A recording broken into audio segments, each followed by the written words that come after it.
ਵਾਹਿਗੁਰੂ ਜੀ ਕਾ ਖਾਲਸਾ ਵਾਹਿਗੁਰੂ ਜੀ ਕੀ ਫਤਿਹ। ਅਸੀਂ ਤੁਹਾਨੂੰ ਸੰਤ ਬਾਬਾ ਆਨੰਦ ਸਿੰਘ ਜੀ ਨਾਨਕਸਰ ਕਲੇਰਾਂ ਵਾਲਿਆਂ ਦੀਆਂ ਸਾਖੀਆਂ ਬਾਰੇ ਜਾਣੂ ਕਰਵਾ ਰਹੇ ਹਾਂ, ਜੋ ਕਿ ਉਹਨਾਂ ਦੀ ਬੁੱਕ ਆਨੰਦ ਸਰੋਵਰ ਜੀਵਨ ਸੰਤ ਬਾਬਾ ਆਨੰਦ ਸਿੰਘ ਜੀ ਨਾਨਕਸਰ ਕਲੇਰਾਂ ਵਾਲੇ ਭਾਗ ਦੂਜਾ ਵਿੱਚ ਦਰਜ ਹਨ। ਅੱਜ ਅਸੀਂ ਉਹਨਾਂ ਦੀ ਅਗਲੀ ਸਾਖੀ ਭੋਗ ਲਈ ਪ੍ਰਸ਼ਾਦ। ਗੁਰੂ ਸਾਹਿਬ ਨੂੰ ਭੋਗ ਲਗਵਾਉਣ ਲਈ ਦਰਗਾਹੀ ਕੜਾਹ ਪ੍ਰਸ਼ਾਦ ਸ਼ੁਰੂ ਤੋਂ ਉਹੀ ਪ੍ਰਵਾਨ ਹੁੰਦਾ ਸੀ, ਜੋ ਦੱਸੀ ਹੋਈ ਵਿਧੀ ਅਨੁਸਾਰ ਤਿਆਰ ਕੀਤਾ ਜਾਂਦਾ। ਉਹ ਇਹ ਸੀ ਕਿ ਨਾਮ ਜਪਦਿਆਂ ਹੀ ਅੰਨ ਧੋਤਾ ਜਾਵੇ, ਪੀਹਿਆ ਤੇ ਪ੍ਰਸ਼ਾਦ ਤਿਆਰ ਕੀਤਾ ਜਾਵੇ। ਘਰ ਤੋਂ ਕੁਟੀਆ ਤੱਕ ਨੰਗੀ ਪੈਰੀ ਹੀ ਚੱਲ ਕੇ ਲਿਆਂਦਾ ਜਾਵੇ। ਬਾਬਾ ਜੀ ਚਾਹੁੰਦੇ ਤੇ ਇਹ ਸਨ ਕਿ ਖੇਤਾਂ ਵਿੱਚੋਂ ਚੁਗੀਆਂ ਹੋਈਆਂ ਸਿੱਲਾਂ ਤੋਂ ਦਾਣੇ ਕੱਢ ਕੇ ਪ੍ਰਸ਼ਾਦ ਤਿਆਰ ਕੀਤਾ ਜਾਵੇ, ਨਹੀਂ ਤਾਂ ਕਿਰਤ ਸੁੱਚੀ ਹੋਵੇ ਤੇ ਭਾਵਨਾ ਵੀ ਚੰਗੀ ਨਾਲ ਲਿਆਂਦਾ ਜਾਵੇ। ਇਸ ਪਥਰਾਏ ਝੰਗ ਦੀ ਇੱਕ ਪੁਰਾਣੀ ਘਟਨਾ ਇਉਂ ਹੈ। ਇੱਕ ਦਿਨ ਬਾਬਾ ਜੀ ਦਾ ਸਰੀਰ ਕੁਝ ਢਿੱਲਾ ਸੀ। ਕੋਈ ਸੱਜਣ ਕੜਾਹ ਪ੍ਰਸ਼ਾਦ ਲੈ ਕੇ ਹਾਜ਼ਰ ਹੋਇਆ।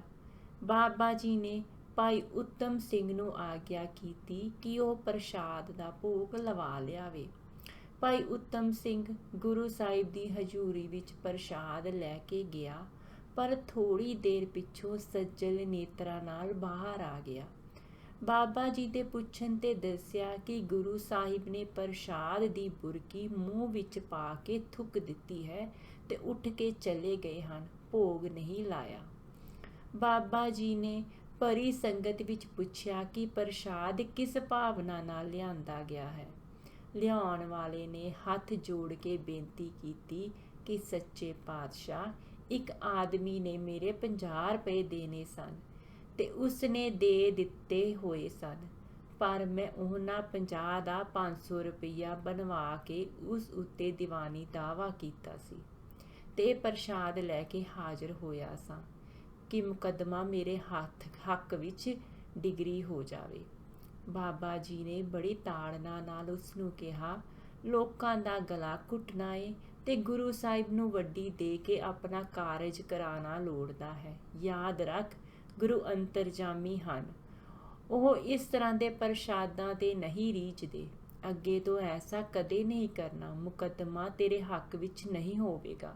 ਇਸ ਪਰ ਉਸਨੇ ਗਿੜਗਿੜਾ ਕੇ ਮਾਫੀ ਮੰਗੀ। ਗ੍ਰੰਥੀ ਭਗਤ ਸਿੰਘ ਦੋਦਰ ਦੇ ਕਥਨ ਅਨੁਸਾਰ ਪਹਿਲਾਂ ਬਾਬਾ ਜੀ ਆਪਣੇ ਨਾਲ 5 ਗ੍ਰੰਥੀ ਹੀ ਰੱਖਿਆ ਕਰਦੇ ਸਨ, ਨਾਲੇ ਭਜਨ ਕਰਨਾ ਤੇ ਨਾਲੇ ਪੋਥੀ ਨੂੰ ਪੱਖਾ ਝੱਲਣਾ, ਪੋਥੀ ਦਾ ਪਾਠ ਕਈ ਵੇਰੀ ਸੁਣਨਾ। ਫਿਰ ਜਦ ਗੁਰੂ ਸਾਹਿਬ ਨਾਲ ਰੱਖਣ ਲੱਗ ਪਏ ਤਾਂ ਭੋਰੇ ਨੂੰ ਅੰਦਰੋਂ ਚਿੱਟੇ ਕੱਪੜੇ ਦੀਆਂ ਚਾਦਰਾਂ ਨਾਲ ਸਜਾ ਦਿੰਦੇ। ਸਾਰੇ ਪਾਸਿਆਂ ਤੇ ਹੇਠਾਂ ਉੜਾਂ ਤੇ ਵੱਡੇ ਸਾਰੇ ਨਵਾਰੀ ਪਲੰਘ ਤੇ ਮਹਾਰਾਜ ਦਾ ਪ੍ਰਕਾਸ਼ ਕਰਦੇ। ਚੌਰ ਕਰਨਾ।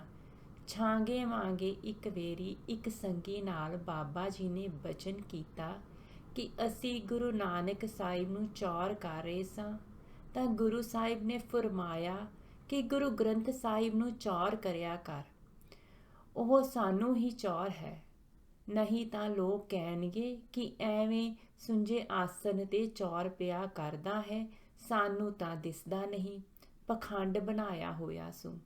ਉਸ ਦਿਨ ਤੋਂ ਅਸਾਂ ਗੁਰੂ ਗ੍ਰੰਥ ਸਾਹਿਬ ਨੂੰ ਚੌਰ ਕਰਨਾ ਸ਼ੁਰੂ ਕਰ ਦਿੱਤਾ। ਇਹ ਵੀ ਉਦਾਹਰਨ ਦੇ ਕੇ ਸਮਝਾਉਂਦੇ ਸਨ। ਪਰਦੇਸਗਾਮੀ ਪਤੀ ਦੀ ਚਿੱਠੀ ਆਈ ਹੈ, ਇਸਤਰੀ ਪੜ੍ਹਦੀ ਹੈ ਤੇ ਉਸਨੂੰ ਛਾਤੀ ਨਾਲ ਲਾਉਂਦੀ ਹੈ। ਹੁਣ ਇਹ ਪਿਆਰ ਚਿੱਠੀ ਨਾਲ ਕਰ ਰਹੀ ਹੈ ਜਾਂ ਪਤੀ ਨਾਲ? ਇਹ ਪਿਆਰ ਪਤੀ ਨਾਲ ਹੈ। ਉਸ ਕੀ ਭਾਵਨਾ में चिट्ठी ਦਾ कागज नहीं है, उसकी दृष्टि में पति का प्रेम है। ਗੁਰੂ ਗ੍ਰੰਥ ਸਾਹਿਬ ਦੇ ਪ੍ਰਕਾਸ਼ ਕਰਨ ਦੀ ਸੇਵਾ ਬਾਬਾ ਜੀ ਨੇ ਸਦਾ ਆਪਣੇ ਹੱਥ ਵਿੱਚ ਰੱਖੀ ਤੇ ਉਸ ਨੂੰ ਵਾਹ ਲੱਗਦਿਆਂ ਅਖੀਰ ਤੱਕ ਨਿਭਾਇਆ। ਬਾਬਾ ਜੀ ਫਰਮਾਇਆ ਕਰਦੇ ਸਨ ਕਿ ਗੁਰੂ ਗ੍ਰੰਥ ਸਾਹਿਬ ਦਾ ਪਾਠ ਕਰਨਾ ਗੁਰੂ ਨਾਲ ਗੱਲਾਂ ਕਰਨੀਆਂ ਹਨ। ਸਨਾਤਨੀ ਪੰਡਤ ਬਾਲਕ ਰਾਮ ਨੂੰ ਤੁਹਾਡਾ ਪੱਥਰ ਦਾ ਠਾਕਰ ਤਾਂ ਬੋਲਦਾ ਨਹੀਂ, ਪਰ ਜਿਸ ਦੇ ਲੜ ਅਸੀਂ ਲਾਉਂਦੇ ਹਾਂ ਉਹ ਬੋਲਦਾ ਹੈ, ਜਿਹੜਾ ਉਸ ਨੂੰ ਬੁਲਾਵੇ। ਜਿਸ ਦੀ ਪੱਥਰ ਤੇ ਸ਼ਰਧਾ ਹੋ ਸਕਦੀ ਹੈ, ਉਸ ਲਈ ਇਹ ਬੜੀ ਸਹਿਲ ਗੱਲ ਹੈ। ਜਿਹੜੇ ਪੱਥਰ ਪੂਜ ਹਨ, ਉਹ ਤਾਂ ਗੁਰੂ ਘਰ ਵਿੱਚ ਇਉਂ ਚੱਲਦੇ ਹਨ ਜਿਵੇਂ ਕੋਈ ਉੱਡਦਾ ਜਾਂਦਾ ਹੈ। ਬਾਬਾ ਜੀ ਸ੍ਰੀ ਗੁਰੂ ਗ੍ਰੰਥ ਸਾਹਿਬ ਦੀ ਬੀੜ ਦੀ ਅਖੰਡਤਾ ਦੇ ਸ਼ੁਰੂ ਤੋਂ ਹੀ ਬੜੇ ਹਾਮੀ ਸਨ। ਜਿਹੜੇ ਰਾਗਮਾਲਾ ਨੂੰ ਬੀੜ ਵਿੱਚੋਂ ਕੱਢਣਾ ਚਾਹੁੰਦੇ ਜਾਂ ਇਸ ਦਾ ਪਾਠ ਨਾ ਕਰਨ ਦਾ ਪ੍ਰਚਾਰ ਕਰਦੇ, ਉਹਨਾਂ ਨੂੰ ਪਸੰਦ ਨਹੀਂ ਸਨ ਕਰਦੇ। ਰਾਗਮਾਲਾ ਦੇ ਹੱਕ ਵਿੱਚ ਬਾਬਾ ਜੀ ਦੀ ਦਿੱਤੀ ਹੋਈ ਇੱਕ ਦਲੀਲ ਇਸ ਘਟਨਾ ਤੋਂ ਪਤਾ ਲੱਗਦੀ ਹੈ ਜੋ ਸਰਦਾਰ ਰਤਨ ਸਿੰਘ ਜੀ ਨੇ ਸੁਣਾਈ। ਸੰਨ 1938 ਵਿੱਚ 3 ਪਸੌੜੀਏ ਸਿੰਘ ਬਾਬਾ ਜੀ ਦੇ ਦਰਸ਼ਨਾਂ ਨੂੰ ਆਏ। ਭਰ ਵਿੱਚੋਂ ਮਨਸਾ ਉਹਨਾਂ ਦੀ ਚਰਚਾ ਕਰਨ ਦੀ ਸੀ। ਉਹਨਾਂ ਦੇ ਆਉਣ ਦੇ ਪਿੱਛੋਂ ਰਾਗੀਆਂ ਨੇ ਇੱਕ ਸ਼ਬਦ ਪੜ੍ਹਿਆ ਤੇ ਫਿਰ ਉਹਨਾਂ ਨੂੰ ਵੀ ਸ਼ਬਦ ਪੜ੍ਹਨ ਵਾਸਤੇ ਕਿਹਾ ਗਿਆ। ਇਸ ਤੇ ਉਹਨਾਂ ਨੇ ਊਚ ਅਪਾਰ ਬੇਅੰਤ ਸੁਆਮੀ ਕੌਣ ਜਾਣੇ ਗੁਣ ਤੇਰੇ ਵਾਲਾ ਸ਼ਬਦ ਪੜ੍ਹਿਆ। ਬਾਬਾ ਜੀ, ਕੋਈ ਹੋਰ ਸ਼ਬਦ ਸੁਣਾਓ ਜਾਂ ਕੋਈ ਗੱਲਬਾਤ ਸੁਣਾਓ। ਉਹਨਾਂ ਵਿੱਚੋਂ ਇੱਕ ਕੀ ਰਾਗਮਾਲਾ ਗੁਰਬਾਣੀ ਹੈ।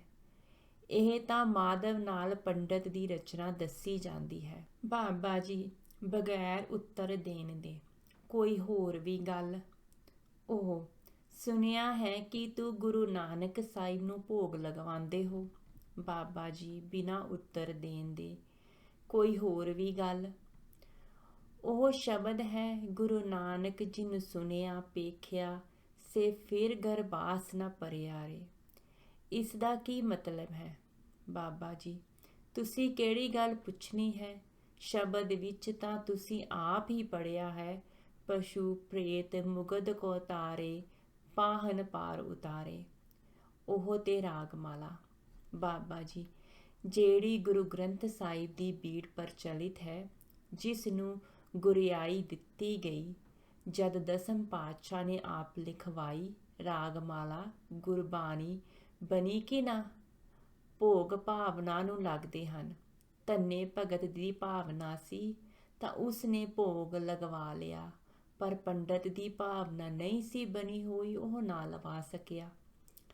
ਅਨਪੜ੍ਹ ਜਾਂ ਘੱਟ ਪੜ੍ਹੇ ਹੋਏ ਪਿੰਡ ਵਾਲਿਆਂ ਲਈ ਭਜਨ ਪਾਠ ਦਾ ਬਾਬਾ ਜੀ ਨੇ ਇੱਕ ਹੋਰ ਢੰਗ ਪ੍ਰਚਲਿਤ ਕੀਤਾ ਸੀ, ਕਿਉਂਕਿ ਅਨੇਕਾਂ ਹੀ ਇੰਨੇ ਬੇਸਮਝ ਹੁੰਦੇ ਹਨ ਕਿ ਉਹ ਸਾਰਾ ਤਾਂ ਕੀ ਪਹਿਲੀ ਪੌੜੀ ਦਾ ਵੀ ਸ਼ੁੱਧ ਪਾਠ ਨਹੀਂ ਕਰ ਸਕਦੇ, ਫਿਰ ਉਹਨਾਂ ਦੀ ਕਲਿਆਣ ਕਿਵੇਂ ਹੋਵੇ। ਬਾਬਾ ਜੀ ਇਹ ਦਿਸ਼ਾਂਤ ਵੀ ਦਿਆ ਕਰਦੇ ਸਨ, ਵਾਹਿਗੁਰੂ ਸ਼ਬਦ ਜੋ ਗੁਰੂ ਮੰਤਰ ਹੈ, ਇਹ ਇੱਕ ਹੀਰਾ ਸਮਝ ਲਵੋ। ਪਹਿਲੀ ਪੌੜੀ ਉਸ ਦਾ ਹੋਰ ਵਿਸਥਾਰ, ਜਪਜੀ ਸਾਹਿਬ ਉਸ ਦਾ ਅੱਗੋਂ ਵਿਸਥਾਰ ਤੇ ਸ੍ਰੀ ਗੁਰੂ ਗ੍ਰੰਥ ਸਾਹਿਬ ਹੋਰ ਅੱਗੋਂ। ਜਾਂ ਦੂਜੇ ਪਾਸਿਓਂ ਕਈ ਘੁਮਾਂ ਵਿੱਚ ਕਣਕ ਦਾ ਖੇਤ ਹੈ, ਉਸ 'ਚੋਂ ਉਪਜੇ ਹੋਏ ਬੋਹਲ ਦਾ ਵੀ ਵੱਡਾ ਆਕਾਰ ਹੁੰਦਾ ਹੈ। ਉਸੇ ਬੋਹਲ ਦੇ ਵੱਟੇ ਲਈ ਹੋਏ ਤਾਂਬਾ, ਚਾਂਦੀ, ਸੋਨਾ ਜਾਂ ਹੀਰੇ ਦਾ ਆਕਾਰ ਅਗਾਂਹ ਘਟਦਾ ਜਾਂਦਾ ਹੈ, ਪਰ ਮੁੱਲ ਉਤਨਾ ਹੀ ਰਹਿੰਦਾ ਹੈ। ਫਿਰ ਇਹ ਵੀ ਕਿਹਾ ਕਰਦੇ ਕਿ ਸਰੀਰ ਰੂਪ ਜਗੀਰ ਹੈ, ਜਿਸ ਦਾ ਮਾਮਲਾ ਦੇਣਾ ਹੈ, ਜੋ ਭਜਨ ਪਾਠ ਦੁਆਰਾ ਹੀ ਦਿੱਤਾ ਜਾ ਸਕਦਾ ਹੈ। ਪੂਰਨਮਾਸ਼ੀ ਦੇ ਦੀਵਾਨ ਦੀ ਸਮਾਪਤੀ ਤੋਂ ਪਹਿਲਾਂ ਤੇ ਅਰਦਾਸ ਦੇ ਪਿੱਛੋਂ ਪਾਠਾਂ ਦਾ ਦਰਗਾਹੀ ਪ੍ਰਸ਼ਾਦ ਵਰਤਾਉਣ ਲਈ ਕੁਝ ਹੇਠ ਲਿਖੇ ਸ਼ਬਦਾਂ ਵਿੱਚ ਬਚਨ ਕੀਤਾ ਕਰਦੇ।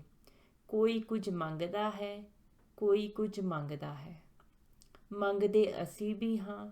ਆਪਾਂ ਕੱਪੜਾ ਨਹੀਂ ਮੰਗਦੇ, ਰੋਟੀ ਨਹੀਂ ਮੰਗਦੇ, ਪੈਸਾ ਨਹੀਂ ਮੰਗਦੇ, ਹੋਰ ਕੁਝ ਨਹੀਂ ਮੰਗਦੇ, ਪਰ ਮੰਗਦੇ ਅਸੀਂ ਵੀ ਹਾਂ। ਝੋਲੀ ਅੱਡੀ ਖੜੇ ਹਾਂ। ਹਰ ਕੌਮ, ਹਰ ਪ੍ਰਾਣੀ, ਹਰ ਅਮੀਰ ਗਰੀਬ ਤੋਂ ਮੰਗਦੇ ਹਾਂ। ਕੀ ਮੰਗਦੇ ਹਾਂ ਜੀ? ਦਰਗਾਹ ਮੇਂ ਇੱਕ ਸ਼ੈ ਕੀ ਥੁੜ ਪੈ ਗਈ ਹੈ। ਉਹ ਕਿਆ ਹੈ ਜੀ? ਉਹ ਨਾਮ ਹੈ। ਐਸ ਵੇਲੇ ਨਾਮ ਕੀ ਭਾਰੀ ਥੁੜ ਪੈ ਗਈ ਹੈ। ਨਾਮ ਅਲੰਭ ਤੋਂ ਗਿਆ ਹੈ, ਘਾਟਾ ਪੈ ਗਿਆ ਹੈ। ਝੋਲੀ ਅੱਡੀ ਬੈਠੇ ਹਾਂ, ਮੰਗਤੇ ਹਾਂ। ਹਰ ਕਿਸੇ ਦੇ ਆਪ ਦਾ ਵਕਤ 2 ਘੜੀ ਵਕਤ ਮੰਗਦੇ ਹਾਂ।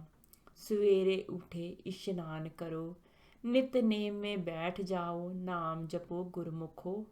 ਨਾਮ ਦਾਨ ਇਸ਼ਨਾਨ ਸਮਾਂ ਜ਼ਰੂਰ ਕੱਢੋ, ਅਗਲੀ ਪੂਰਨਮਾਸ਼ੀ ਤੱਕ ਪਾਠ ਕਰੋ। ਇੱਥੇ ਲਿਖਾ ਦਿਓ। ਕਿਵੇਂ ਜੀ? ਜੋ ਪੜ੍ਹਿਆ ਹੋਇਆ ਹੈ ਉਹ ਮਹੀਨੇ ਦੇ ਅੰਤਰਿਕ ਗੁਰੂ ਗ੍ਰੰਥ ਸਾਹਿਬ ਦੇ ਪਾਠ ਦਾ ਭੋਗ ਪਾਵੇ। ਜੋ ਸੁਖਮਨੀ ਸਾਹਿਬ ਪੜ੍ਹ ਸਕਦਾ ਹੈ ਉਹ ਰੋਜ਼ 2 ਪਾਠ ਸੁਖਮਨੀ ਸਾਹਿਬ ਦੇ ਕਰੇ, ਮਹੀਨਾ ਭਰ ਕਰਦਾ ਰਹੇ। ਵਿਦਵਾਨਾਂ ਨੇ ਹਿਸਾਬ ਲਾਇਆ ਹੈ, ਉਸ ਦਾ ਭਜਨ 1 ਗੁਰੂ ਗ੍ਰੰਥ ਸਾਹਿਬ ਦੇ ਪਾਠ ਜਿੰਨਾ ਹੋ ਸਕਦਾ ਹੈ। ਅੱਖਰਾਂ ਦਾ ਹਿਸਾਬ ਵਿਦਵਾਨਾਂ ਨੇ ਇਉਂ ਲਾਇਆ ਹੈ, ਜੇ ਕੋਈ ਜਪਜੀ ਸਾਹਿਬ ਦੇ ਪਾਠ ਕਰ ਸਕਦਾ ਹੈ ਉਹ 10 ਪਾਠ ਰੋਜ਼ ਜਪਜੀ ਸਾਹਿਬ ਦੇ ਕਰੇ, ਮਹੀਨਾ ਭਰ ਕਰਦਾ ਰਹੇ। ਉਸ ਦਾ ਭਜਨ 1 ਪਾਠ ਗੁਰੂ ਗ੍ਰੰਥ ਸਾਹਿਬ ਜੀ ਜਿੰਨਾ ਹੋ ਜਾਏਗਾ। ਜੋ ਪਾਠ ਨਹੀਂ ਕਰ ਸਕਦਾ, ਇਹ ਪੌਲੀ ਪੌੜੀ ਹੀ ਜਾਣਦਾ ਹੈ, ਉਹ 6 ਮਾਲਾ ਪਹਿਲੀ ਪੌੜੀ ਦੀਆਂ 108 ਮਣਕੇ ਵਾਲੀਆਂ ਕਰੇ। ਜੇ ਇਉਂ ਵੀ ਨਹੀਂ ਤਾਂ ਵਾਹਿਗੁਰੂ ਸ਼ਬਦ ਦੀਆਂ 80 ਮਾਲਾ ਕਰੇ, ਜਾਂ 4 ਵਾਰੀ ਵਾਹਿਗੁਰੂ ਵਾਹਿਗੁਰੂ ਵਾਹਿਗੁਰੂ ਵਾਹਿਗੁਰੂ 1 ਮਣਕੇ ਤੇ ਕਰੇ ਤਾਂ 20 ਮਾਲਾ ਰੋਜ਼ ਕਰੇ, ਜਾਂ ਰਾਮ ਰਾਮ ਦੀਆਂ 40 ਮਾਲਾ 4 ਵਾਰੀ ਰਾਮ ਰਾਮ 1 ਮਣਕੇ ਤੇ ਕਰੇ। ਜਾਂ ਜੇ ਮੁਸਲਮਾਨ ਹੈ ਤਾਂ ਕੁਰਾਨ ਸ਼ਰੀਫ ਦਾ ਪੂਰਾ ਪਾਠ ਕਰੇ, ਜਾਂ ਅੱਲਾ ਅੱਲਾ ਦੀਆਂ 80 ਮਾਲਾ 4 ਵਾਰੀ ਅੱਲਾ ਅੱਲਾ 1 ਮਣਕੇ ਤੇ ਕਰਕੇ ਕਰੇ। ਇਹ ਸਭ ਭਜਨ ਮਹੀਨੇ ਵਿੱਚ 1 ਗੁਰੂ ਗ੍ਰੰਥ ਸਾਹਿਬ ਜੀ ਦੇ ਪਾਠ ਜਿੰਨਾ ਹੋ ਜਾਏਗਾ ਤਾਂ ਸਭ ਮਾਈ ਭਾਈ ਸਿੱਖ ਹਿੰਦੂ ਮੁਸਲਮਾਨ ਇਸ ਜੱਗ ਮੇਂ ਹਿੱਸਾ ਪਾ ਸਕਦੇ ਹਨ। ਅੱਛਾ ਜੀ, ਲਿਖਾਓ। 1 ਪਾਠ ਫਲਾਣੇ ਦਾ, 1 ਇਸ ਦਾ, 1 ਉਸ ਦਾ, 1 ਤੇਰਾ ਪਾਠ ਕਾਉਕਿਆਂ ਦੇ, 1 ਤੇਰਾ ਪਾਠ ਬਾਗਾਂ ਦੇ, 2 ਤੇਰਾ ਪਾਠ ਚੂਨਿਆਂ ਦੇ, 2 ਤੇਰਾ ਪਾਠ ਦਿੱਲੀ ਦੇ। गिनती 13 में रखी गुरु नानक साहिब के अनुभव में, जदों मोदी खाने में थे 13 तो अगे नहीं गिनिया। जदों पाठां दी गिनती 13 ते आउंदी, फिर 1 13 गिन के मुढ़ तो शुरू करनी। यह तुक बहुत वारी पढ़िया करदे। अब कल्लू आयो रे एक नाम बोहव्यो बोहव्यो, अनरुत नाही नाही मत भरम भूलियो भूलियो। जिन्ने बहुते पाठां दी मंग संगत वल्लों आउंदी, उन्ना ही प्रसन्न होना ते कहना बलिहार बलिहार। भाई जिथों ऐना भजन होवेगा ਉਹ देश क्यों ना तरेगा। ਜਿਹੜਾ गिनती मिनती विच ना पैना चाहुंदा ਜਾਂ ਗਿਣ ਕੇ ਨਾ ਕਰ ਸਕਦਾ, ਉਸ ਲਈ ਘੱਟੋ ਘੱਟ 2.5 ਘੰਟੇ ਰੋਜ਼ ਦਾ ਸਿਮਰਨ ਦੱਸਦੇ ਹੁੰਦੇ ਸਨ। ਨਵੇਂ ਸੰਗੀ ਤੇ ਇੱਕੋ ਵਾਰੀ ਝੱਟ ਨਹੀਂ ਸਨ ਪਾਉਂਦੇ। ਜਪਜੀ ਸਾਹਿਬ ਦੇ ਪਾਠ ਤੋਂ ਸ਼ੁਰੂ ਕਰਕੇ 5 ਬਾਣੀਆਂ ਦੇ ਪਾਠ ਤੇ ਲੈ ਜਾਣਾ, ਇਹ ਕਹਿ ਕੇ ਕਿ ਜਦ ਤੱਕ ਜਾਪ ਸਾਹਿਬ ਤੇ ਸਵਈਆ ਦਾ ਪਾਠ ਨਾ ਕੀਤਾ ਜਾਵੇ ਬੀਰ ਰਸ ਹੀ ਪੈਦਾ ਨਹੀਂ ਹੁੰਦਾ।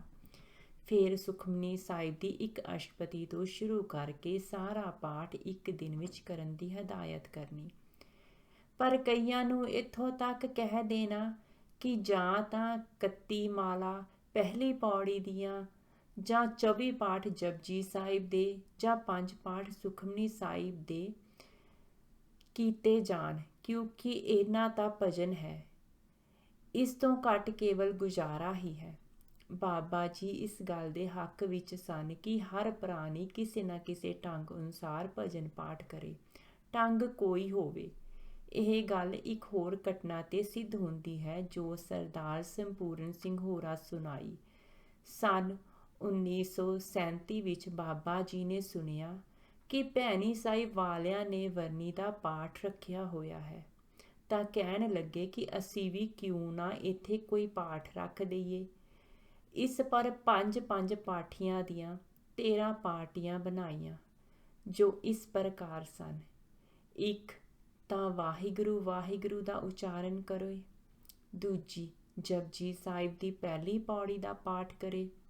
3 ਪਹਿਲੀ ਪੌੜੀ ਨਾਲ ਓਮ ਨਮੇ ਦਾ ਸੰਪਟ ਲਾ ਕੇ ਅਰਥਾਤ ਓਮ ਆਰੰਭ ਵਿੱਚ ਤੇ ਨਵੇਂ ਅੰਤ ਵਿੱਚ ਪੜ੍ਹੇ। ਚੌਥੀ, ਗੋਬਿੰਦੇ ਮੁਕੰਦੇ ਉਦਾਰੇ ਅਪਾਰੇ ਆਦਿ ਦਾ, ਇਸ ਨੂੰ ਦਸ਼ਮੇਸ਼ ਦੀ ਗਾਇਤਰੀ ਕਹਿੰਦੇ। ਪੰਜਵੀਂ, ਉਪਰੋਕਤ ਨਾਲ ਓਮ ਨਵੇਂ ਦਾ ਸੰਪਟ ਲਾ ਕੇ। ਛੇਵੀਂ, ਓਮ ਵਾਹਿਗੁਰੂ ਨਵੇਂ ਦਾ ਪਾਠ ਕਰੇ। ਸੱਤਵੀਂ, ਜਪਜੀ ਸਾਹਿਬ ਦਾ। ਅੱਠਵੀਂ, ਸੁਖਮਨੀ ਸਾਹਿਬ ਦਾ। ਨੌਵੀਂ, ਸ੍ਰੀ ਗੁਰੂ ਗ੍ਰੰਥ ਸਾਹਿਬ ਦਾ ਸਾਧਾਰਨ ਪਾਠ।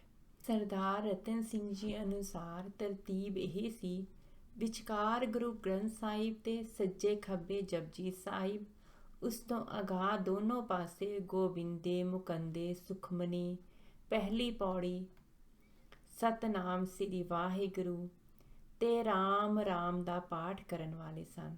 ਇਹਨਾਂ ਵਿੱਚੋਂ ਕੋਈ ਸੰਪਟ ਨਹੀਂ ਸੀ ਤੇ ਨਾ ਹੀ ਕਮਲੇ ਦਾ ਪਾਠ। ਇਸ ਤਰ੍ਹਾਂ 13 ਪਾਠੀ ਇੱਕ ਰੌਲ ਦੇ ਹੁੰਦੇ।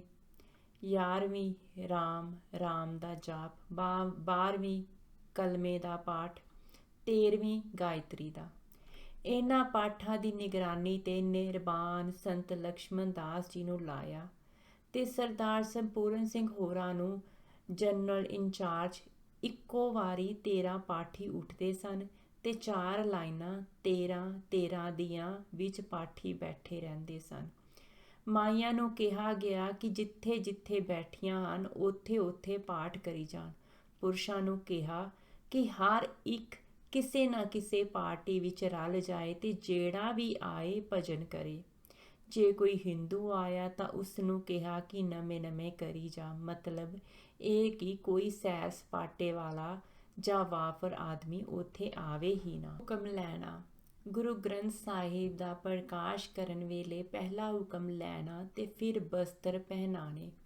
ਹੁਕਮ ਲੈਣ ਸੰਬੰਧੀ ਹਦਾਇਤ ਇਹ ਸੀ ਕਿ ਜੇ ਹੁਕਮ ਪ੍ਰਸੰਨਤਾ ਦਾ ਆਵੇ ਤਾਂ ਹੀ ਉਸ ਨੂੰ ਪੜ੍ਹਨਾ। ਹੁਕਮ ਲੈਣ ਲੱਗਿਆਂ ਬਹੁਤ ਕਰਕੇ ਪਤਾ ਲੱਗ ਹੀ ਜਾਂਦਾ ਹੈ ਕਿ ਕਿਸ ਤਰ੍ਹਾਂ ਦਾ ਹੁਕਮ ਹੈ। ਜੇ ਹੁਕਮ ਤਾੜਨਾ ਦਾ ਹੋਵੇ ਜਾਂ ਪ੍ਰਸੰਨਤਾ ਦਾ ਨਾ ਮਾਲੂਮ ਹੋਵੇ ਤਾਂ ਸੰਖੇਪ ਜਿਹੀ ਬੇਨਤੀ ਕਰਕੇ ਫਿਰ ਲਿਆ ਜਾਵੇ ਜਦ ਤੱਕ ਕਿ ਪ੍ਰਸੰਨਤਾ ਦਾ ਨਾ ਆ ਜਾਵੇ। ਬਾਬਾ ਜੀ ਦਾ ਵਿਚਾਰ ਸੀ ਕਿ ਹੁਕਮ ਇਸ ਤਰ੍ਹਾਂ ਤੀਰ ਦੀ ਨਿਆਈ ਹੁੰਦਾ ਹੈ।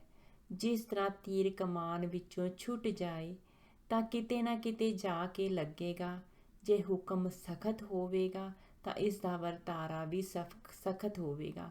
ਇਸ ਲਈ ਪਿਆਰ ਅਤੇ ਪ੍ਰਸੰਨਤਾ ਦਾ ਹੀ ਹੁਕਮ ਪੜ੍ਹਿਆ ਜਾਵੇ ਤਾਂ ਜੋ ਉਹ ਜ਼ਰੂਰ ਠੰਡ ਹੀ ਵਰਤਾਏਗਾ। ਮਨੋਵਿਗਿਆਨਿਕ ਅਸੂਲਾਂ ਅਨੁਸਾਰ ਵੀ ਇਹ ਮਰਿਆਦਾ ਚੰਗੇਰੀ ਤੇ ਅਪਣਾਉਣ ਯੋਗ ਹੈ, ਕਿਉਂਕਿ ਅਕਸਰ ਵੇਖਿਆ ਗਿਆ ਹੈ ਕਿ ਕਈ ਵੇਰੀ ਹੁਕਮ ਲੈਣ ਵਾਲੇ ਐਸੇ ਕੱਟੜ ਹੁੰਦੇ ਹਨ ਕਿ ਵਿਆਹ ਜਾਂ ਖੁਸ਼ੀ ਦੇ ਸਮਾਗਮ ਸਮੇਂ ਜੇ ਐਲਾਨੀਆ ਦਾ ਹੁਕਮ ਆ ਗਿਆ ਤਾਂ ਉਸ ਨੂੰ ਵੀ ਪੜ੍ਹਨ ਤੋਂ ਸੰਕੋਚ ਨਹੀਂ ਕਰਦੇ, ਭਾਵੇਂ ਉਸ ਦਾ ਸਰੋਤਿਆਂ ਤੇ ਕਿੰਨਾ ਵੀ ਮਾੜਾ ਪ੍ਰਭਾਵ ਪਵੇ। ਵੈਸੇ ਤਾਂ ਸੋਰਠ, ਧਨਾਸਰੀ, ਬਿਲਾਵਲ ਆਦਿ ਰਾਗਾਂ ਵਿੱਚ ਪੰਜਵੇਂ ਪਾਤਸ਼ਾਹ ਦੇ ਕਈ ਪ੍ਰਸੰਨਤਾ ਦੇ ਹੁਕਮ ਹਨ, ਪਰ ਸਭ ਤੋਂ ਸ਼੍ਰੇਸ਼ਟ ਹੁਕਮ ਜਿਸ ਦੇ ਆਉਣ ਤੇ ਬਾਬਾ ਜੀ ਅਤਿਅੰਤ ਪ੍ਰਸੰਨ ਹੁੰਦੇ ਸਨ। ਜੈ ਸ੍ਰੀ ਮਹਿਲਾ ਚੌਥਾ। ਜਿਨ ਹਰ ਹਿਰਦੇ ਨਾਮ ਨ ਬਸਿਓ, ਤਿਨ ਮਾਤ ਕੀਜੇ ਬਾਝਾ। ਤਿਨ ਸੁਨੀ ਦਹਿ ਫਿਰੇ ਬਿਨ ਨਾਵੇ, ਓਏ ਖਪ ਖਪ ਮੁਏ ਰਾਜਾ। ਮੇਰੇ ਮਨ ਜਪ ਰਾਮ ਨਾਮ ਹਰ ਮਾਝਾ। ਹਰ ਹਰ ਕਿਰਪਾਲ ਕਿਰਪਾ ਪ੍ਰਭ ਧਾਰੀ, ਗੁਰ ਗਿਆਨ ਦਿਓ ਮਨ ਸਮਝਾ ਰਹਾਓ। ਹਰ ਕੀਰਤ ਕਲਯੁਗ ਪਦ ਉੱਤਮ ਹਰ ਪਾਈਏ, ਸਤਿਗੁਰ ਮਾਝਾ। ਹਉ ਬਲਿਹਾਰੀ ਸਤਿਗੁਰ ਆਪਣੇ, ਜਿਨ ਗੁਪਤ ਨਾਮ ਪਰਗਾਜਾ। ਦਰਸ਼ਨ ਸਾਧ ਮਿਲਿਓ ਵਡ ਭਾਗੀ, ਸਭ ਕਿਲ ਬਿਖ ਗਏ ਗਵਾਜਾ। ਸਤਿਗੁਰ ਸਾਹ ਪਾਇਆ ਵਡਦਾਨਾ, ਹਰ ਕੀਏ ਬਹੁ ਗੁਣ ਸਾਜਾ। ਜਿਨ ਕੋ ਕਿਰਪਾ ਕਰੀ ਜਗ ਜੀਵਨ, ਹਰ ਉਰ ਧਾਰਿਓ ਮਨ ਮਾਝਾ। ਧਰਮ ਰਾਏ ਦਰ ਕਾਗਦ ਫਾਰੇ, ਜਨ ਨਾਨਕ ਲੇਖਾ ਸਮਝਾ। ਪਾਠ। ਇਸ ਵਿਸ਼ੇ ਤੇ ਕੁਝ ਗੱਲਾਂ ਤਾਂ 12 ਤੋਂ 15 ਪੰਨਿਆਂ ਤੇ ਦਰਜ ਹਨ। ਇੱਥੇ ਇਹ ਵੀ ਲਿਖਣਾ ਉਚਿਤ ਹੈ ਕਿ ਕਸ਼ਟ ਤੇ ਹੋਰ ਦੁੱਖਾਂ ਦਰਦਾਂ ਦੀ ਨਿਵਰਤੀ ਲਈ ਬਾਬਾ ਜੀ ਹਮੇਸ਼ਾ ਪਾਠ ਕਰਨ ਜਾਂ ਕਰਾਨ 'ਤੇ ਹੀ ਜ਼ੋਰ ਦਿੱਤਾ ਕਰਦੇ ਸਨ, ਭਾਵੇਂ ਇਸ ਵਿੱਚ ਉਹਨਾਂ ਦੀ ਆਪਣੀ ਪ੍ਰਦਾਨ ਕੀਤੀ ਹੋਈ ਸ਼ਕਤੀ ਵੀ ਬਹੁਤ ਹੱਦ ਤੱਕ ਵਰਤਦੀ ਸੀ। ਜਿਸ ਤਰ੍ਹਾਂ ਦਾ ਕਾਗਜ਼ ਜਾਂ ਕਸ਼ਟ ਹੁੰਦਾ, ਉਸੇ ਅਨੁਸਾਰ ਲੋੜਵੰਦ ਤੇ ਵਿੱਤ ਨੂੰ ਮੁੱਖ ਰੱਖਦੇ ਹੋਏ ਇੱਕ ਜਾਂ ਕਈ ਪਾਠ ਘਰਾਣੇ ਦੱਸੇ ਜਾਂਦੇ, ਜਿਹਾ ਕਿ ਸਧਾਰਨ, ਸਪਤਾਹਿਕ, ਅਖੰਡ, ਸੰਪਟ ਪਾਠ ਆਦਿ। ਸ੍ਰੀ ਗੁਰੂ ਗ੍ਰੰਥ ਸਾਹਿਬ ਦੇ ਪਾਠ ਸੰਬੰਧੀ ਆਮ ਹਦਾਇਤਾਂ। ਪਾਠ ਆਪ ਕੀਤਾ ਜਾਵੇ ਤੇ ਜੇ ਕਿਸੇ ਕਾਰਨ ਆਪ ਨਾ ਹੋ ਸਕੇ ਤਾਂ ਪਾਠੀ ਕੋਲੋਂ ਉਚਿਤ ਭੇਟਾ ਦੇ ਕੇ ਕਰਵਾਇਆ ਜਾਵੇ। ਜੋ ਵੀ ਪਾਠ ਕਰੇ ਇਸ਼ਨਾਨ ਕਰਕੇ ਤੇ ਸਵੱਛ ਬਸਤਰ ਪਹਿਨ ਕੇ ਪੂਰੀ ਸ਼ਰਧਾ ਤੇ ਸਤਿਕਾਰ ਸਹਿਤ ਕਰੋ। ਪਾਠ ਕਰਨ ਸਮੇਂ ਮੂੰਹ ਦੇ ਅੱਗੇ ਜਾਂ ਨੇੜੇ ਸਾਫ਼ ਰੁਮਾਲਾ ਜਾਂ ਪਰਨਾ ਰੱਖੇ, ਤਾਂ ਜੋ ਉੱਚੀ ਪਾਠ ਕਰਨ ਤੇ ਜਾਂ ਨਿੱਛ ਮਾਰਨ ਤੇ ਥੁੱਕ ਆਦਿ ਦੀ ਫੁਹਾਰ ਗੁਰੂ ਗ੍ਰੰਥ ਸਾਹਿਬ ਜੀ ਦੀ ਦੇਹ ਤੇ ਪੈਣ ਨਾਲ ਬੇਅਦਬੀ ਨਾ ਹੋਵੇ। ਜਿਵੇਂ ਕਿ ਅੱਗੇ ਵੀ ਲਿਖਿਆ ਗਿਆ ਹੈ ਕਿ ਪ੍ਰਕਾਸ਼ ਅਸਥਾਨ ਸਾਫ਼ ਸੁਥਰਾ ਤੇ ਸੁਗੰਧਿਤ ਹੋਵੇ। ਪਾਠੀ ਚੌਂਕੜੀ ਮਾਰ ਕੇ ਬੈਠੇ ਤੇ ਪਾਠ ਕਰਦਾ ਇੱਧਰ ਉੱਧਰ ਨਾ ਝਾਕੇ। ਜਿੱਥੋਂ ਤੱਕ ਹੋ ਸਕੇ ਪਾਠ ਆਪਣੇ ਗ੍ਰਹਿ ਵਿਖੇ ਕਰਾਇਆ ਜਾਵੇ, ਤਾਂ ਜੋ ਘੱਟੋ ਘੱਟ ਗੁਰੂ ਸਾਹਿਬ ਦੀ ਤੇ ਪਾਠੀ ਸਿੰਘ ਜਾਂ ਸਿੰਘਾਂ ਦੀ ਸੇਵਾ ਵਿੱਚ ਭਾਗ ਲਿਆ ਜਾ ਸਕੇ। ਹਰ ਯੋਗ ਢੰਗ ਨਾਲ ਪਾਠੀ ਸਿੰਘਾਂ ਜਾਂ ਸਿੰਘਾਂ ਨੂੰ ਸੰਤੁਸ਼ਟ ਤੇ ਪ੍ਰਸੰਨ ਰੱਖਿਆ ਜਾਵੇ। ਬਾਬਾ ਜੀ ਬਚਨ ਕਰਦੇ ਹੁੰਦੇ ਸਨ ਕਿ ਜੇ ਗੁਰੂ ਸਾਹਿਬ ਨੂੰ ਪ੍ਰਸੰਨ ਕਰਨਾ ਹੈ ਤੇ ਪਾਠੀ ਨੂੰ ਪ੍ਰਸੰਨ ਕਰੋ। ਸਪਤਾਹਕ ਪਾਠ ਦਾ ਭੋਗ 7ਵੇਂ ਦਿਨ ਪਾਇਆ ਜਾਵੇ। ਅਖੰਡ ਪਾਠ ਤੇ ਸੰਪਟ ਪਾਠ ਵੇਰਵਾ ਅੱਗੇ ਹੈ, ਵਿੱਚ ਹੋਰ ਵੀ ਕੜੀ ਮਰਿਆਦਾ ਸੀ। ਅਖੰਡ ਪਾਠ ਦਾ ਮਤਲਬ ਤਾਂ ਸਭ ਪਾਠਕ ਜਾਣਦੇ ਹਨ, ਪਰ ਇਸ ਸੰਬੰਧੀ ਕੁਝ ਵਿਦਵਾਨਾਂ ਦੇ ਵਿਚਾਰ ਤੇ ਇਸ ਦੇ ਇਤਿਹਾਸਿਕ ਪਿਛੋਕੜ ਸੰਬੰਧੀ ਵਾਕਫੀ ਫੁੱਟਨੋਟੇ ਦੇ ਰੂਪ ਵਿੱਚ ਦੇਣੀ ਅਨੁਚਿਤ ਨਹੀਂ ਹੋਵੇਗੀ। ਵਾਹਿਗੁਰੂ ਜੀ ਕਾ ਖਾਲਸਾ, ਵਾਹਿਗੁਰੂ ਜੀ ਕੀ ਫਤਿਹ।